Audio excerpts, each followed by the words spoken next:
بھائی کا کہنا یہ ہے کہ بعض اوقات جو ابھی ہو رہا ہوتا ہے نا، ہمیں لگتا ہے کہ چند دن پہلے بھی یہ ہوا ہے، یا یہ ڈسکشن ہوئی ہوتی ہے، یا یہ کہیں نہ کہیں بات چیت ہوئی ہوتی ہے اور پھر اس کا ایک ربط کچھ دنوں بعد پھر شروع ہو جاتا ہے، یا اس کے بعد لگتا ہے کہ یہی چیز خواب میں ہوئی ہے، یا یہی ہوتا ہے کہ خواب میں ہو جاتا ہے، یا پھر کچھ دنوں کے بعد ہم حیران ہو رہے ہوتے ہیں اور وہی ٹاپک کہیں سامنے آ جاتا ہے۔ اچھا ویسے ایک لمحے سوچیں، کیا ایسا یوٹیوب پہ نہیں ہوتا یا سرچ انجنس پہ نہیں ہوتا؟ آپ ایک چیز کو ڈھونڈتے ہیں، ایک چیز کو دیکھتے ہیں، پھر اسی طرح کی چیزیں آپ کے سامنے آتی ہیں۔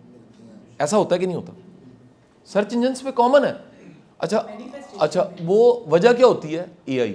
آپ کہتے ہیں یار اے آئی ہے، وہ آپ کا جو ڈیٹا ہے، جو آپ کی آنکھ دیکھنا چاہ رہی ہے، جہاں پر آپ زیادہ دیر رکے ہیں، جو چیز آپ نے زیادہ دیر سنی ہے، جس کو آپ نے دھیان دیا ہے، دھیان کی انرجی دی ہے، وہ ان کا جو پیچھے الگورتھم ہے وہ کیا کرتا ہے؟ اسی کو ہی سامنے بار بار۔ اور یہ کیا ہے؟ آرٹیفیشل انٹیلیجنس جو ہے وہ انٹیلیجنس، وہ ذہانت ہے جو بنائی گئی ہے۔ کیا ہے؟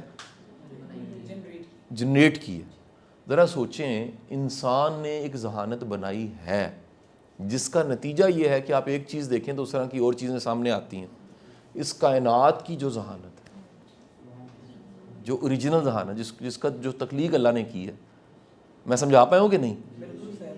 تو ایک اسپیکٹ اس کا یہ ہے کہ وہ چیز جو آپ دیکھتے ہیں یار بار بار ہوئی ہے، لگا ہوئی ہے، یا ہمارے لاشعور میں لگا پہلے سے ہوا ہے، یا خواب میں آ گیا، یا خواب میں آیا اور حقیقت میں آ گیا، اور حقیقت میں آیا اور پھر خواب میں آ گیا، یا کہیں ڈسکشن ہوئی پھر دوبارہ اس کی ڈسکشن ہوئی، یہ بیسیکلی وہ اوریجنل، اسے میں او آئی کہتا ہوں۔ دوسری اس کی وجہ جو ہے نا وہ ہمارا لاشعور ہے۔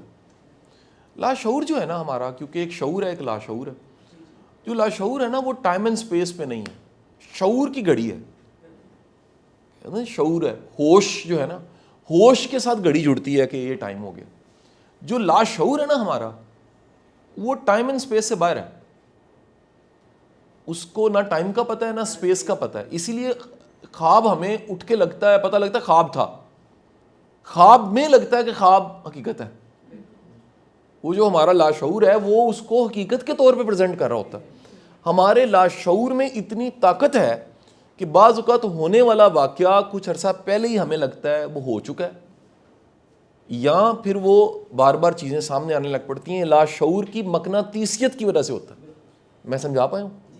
یہ اس کا دوسرا اسپیکٹ ہے۔ تیسرا اس کا اسپیکٹ جو ہے نا وہ مینیفیسٹنگ ہے، جو بہن ہماری نے کہا۔ مینیفیسٹنگ کا مطلب یہ ہے کہ آپ میں اللہ نے یہ صلاحیت رکھی ہے انسان میں کہ وہ اگر بار بار کسی چیز کو سوچے، کسی چیز کو پرسیو کرے، اس کا مائنڈ بار بار کوئی چیز اس کے مائنڈ میں چلے، تو وہ پھر خیال سے حقیقت کا روپ دھارنے لگ پڑتی ہیں چیزیں۔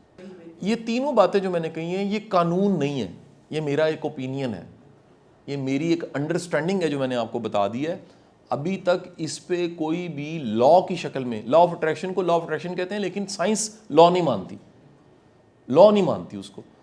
یہ ایک انڈرسٹینڈنگ ہے زندگی کو سمجھنے کی، تین انداز سے جو میں نے آپ کو بتائی ہے کہ کوئی بھی واقعہ اگر ہوا ہے اور پھر اسی کے تسلسل میں اسی طرح کا واقعہ ہو جائے، یا کہیں آپ بات کر رہے ہیں اور وہی ڈسکشن آپ حیران ہو، اگلے دن آپ یہاں پہنچے ہیں تو وہی ڈسکشن شروع ہو گئی ہے، یا آپ نے کی اور وہی خواب میں آ گئی ہے، یا وہی خواب میں آئی ہے اور آپ حیران ہیں کہ وہی خواب والا اگلے دن وہی حقیقت میں ہو گئی ہے۔